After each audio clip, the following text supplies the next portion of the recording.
going to dig deeper into the E minor chord. I already did the A minor chord, and today I'm going to kind of show you some fun chords you can use instead of playing E minor sometimes, or some chords you can use to write, just to mess around with and experiment.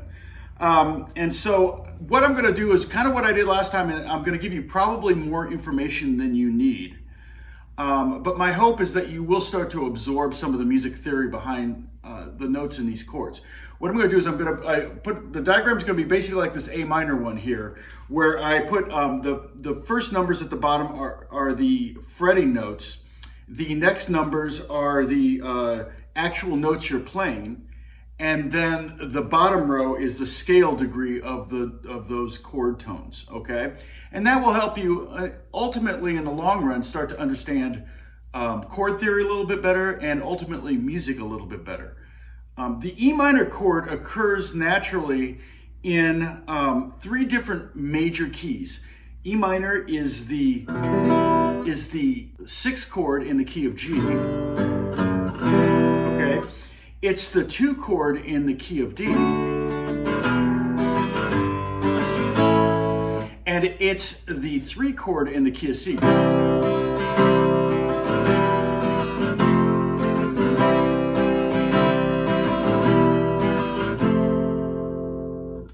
So here we go. The first basic E minor chord that most people learn is this one here. And I'm playing open on the bottom string, 2nd fret, 2nd fret, open, open, open. Okay? And if you just take off your 3rd finger and just have your 2nd finger there, that's an E minor 7 chord. Okay? So it'll be open, 2, open, open, open, open. All right, and there's another way to play E minor 7. We could play E minor like this, or with our first 2 fingers, and then add a finger, either the 3rd finger or the pinky, on the 3rd fret of the 2nd string. And that would be a 3-finger E minor chord. Kind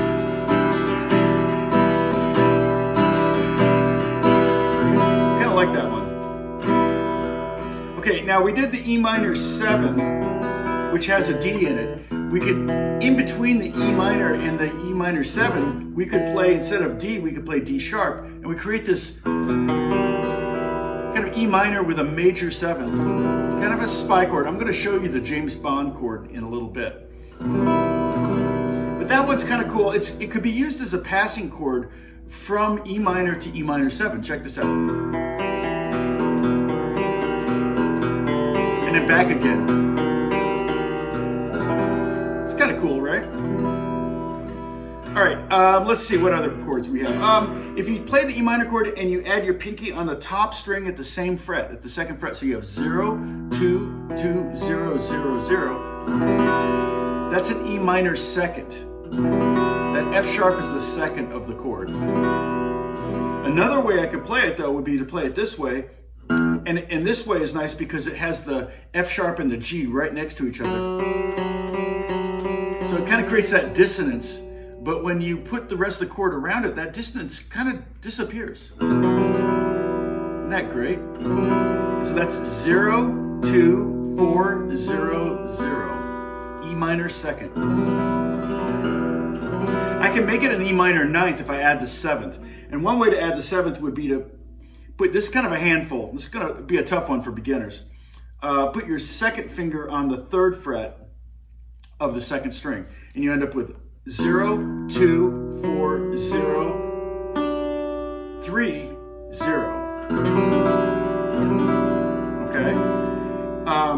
And if you really want to get a handful, put your pinky on the top string at the 5th fret, and this is kind of an E minor 11 chord. It's kind of cool, though. Okay, another chord we can do right here. Remember we did the E minor and we added the 9th here. If we put the pinky on the 2nd string 2nd fret instead of the 1st string 2nd fret, we end up with an E minor 6th chord. Which is a really pretty chord. You could go from E minor 7 with your pinky slide up a fret to the 3rd fret. You could even get kind of a James Bond sound if you went down to the 1st fret of the 2nd string. See what I'm doing there? I'm going 0 2 2 0 0 0 to 0 2 2 0 1 0, and then go up to 2 on the 2nd string. And I could go back down if I wanted to keep the James Bond kind of theme for the video here going, or I could continue up. Very cool, huh? Okay, another E minor form we can do that's not used very often, but I kind of like it because it gets my hand up further up the neck. And this is just a pure E minor. And what I'm playing is open, 7th fret, 5th fret, and then all open on top. Open, open, open. So I have 2 G strings right here, 2 G notes. So there's some redundancy there. If I put my pinky on that 7th fret note, and then I can reach down here with my 1st finger and get the 4th fret of the 4th string, I get another E minor 2nd. So there's, and then here's this one. I could even get a major 7th if I wanted to, with a 9th, and then I could do this would be a pure E minor 9th chord. It's really, actually this one's pretty easy to play. Definitely it's easier than this one.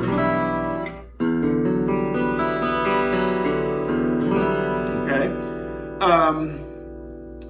Let's see, what other ones? Oh, okay, we can do E minor 4th. This is kind of nice. Because see, if I did E minor, like if I sussed E minor, there's no 3rd. But with this one, I have the G and I have the A. So we have open, 7, 7, open, open, open. And if you want to resolve it, you can resolve it down to the E minor like here.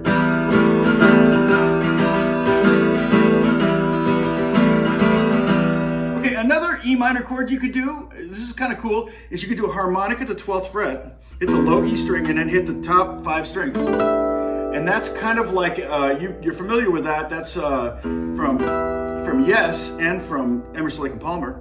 But if you hit the top 5 strings, it's kind of an E minor 11 chord. Or if you just hit the top 4 strings after hitting the bottom string, it's an E minor 7 chord. Okay. You could also go to the 7th fret, hit the harmonics at the 7th fret, hit the low E, and then hit the top 5 at the 7th fret. And you're getting kind of you're kind of implying an E minor 9th. Or we could go to the 5th fret and get all those. So those are kind of cool variations on the E minor. I might do something like that.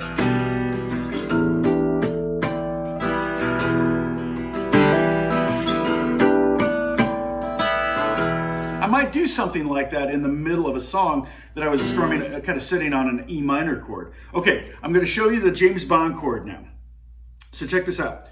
You're basically going to line your fingers up all in a diagonal row here. We're going to put our 1st finger on the 7th fret of the 2nd string, 2nd finger on the 8th fret of the 3rd string, 3rd finger on the 9th fret of the 4th string, and a pinky on the 10th fret of the bottom or the 5th string. And this time we're not going to play the high E string. You can, but listen to it if I play the bottom string and then these 4 strings. Isn't that awesome? I love that. And if you hit the open E string, it's fine, but it's not quite the same. It kind of creates this nice dissonance on top, but it's not as focused as if you stop at the 2nd fret. Okay. I was trying to come up with some songs that use the E minor chord or E minor, some of these shapes, and I really couldn't find that much out there. Like I said, I think of Roundabout that starts with that kind of hitting that low E and then the top 3 strings, right? Also from the beginning, from Emerson, Lake and Palmer, also from the 70s. It's kind of like they went to that one, if you're familiar with that one. Nothing Else Matters, I think, is by Metallica. I think it's literally just, you don't even need to put a left hand on there. I think it's just bottom E string and then top 3 strings in kind of a 6/8 pattern. What was the other one I had? Enter Sandman, kind of, but really that B flat is not in an E minor chord. So it can, it's kind of not really, it's in E minor, but it's kind of an E minor with a flat 5. It's almost kind of like a different mode altogether. And then About a Girl, which I played at the top, is a Nirvana song. And it's just E minor to G. That's how it starts anyway. So anyway, I hope this inspires you to maybe do some writing. Just experiment with some chords. You can try even different things and see what things sound like, and you might come up with something on your own. But those are just some of my favorite E minor variations, and I just thought I'd share them with you as we dig deeper into the minor chords. Take care. God bless. Bye-bye.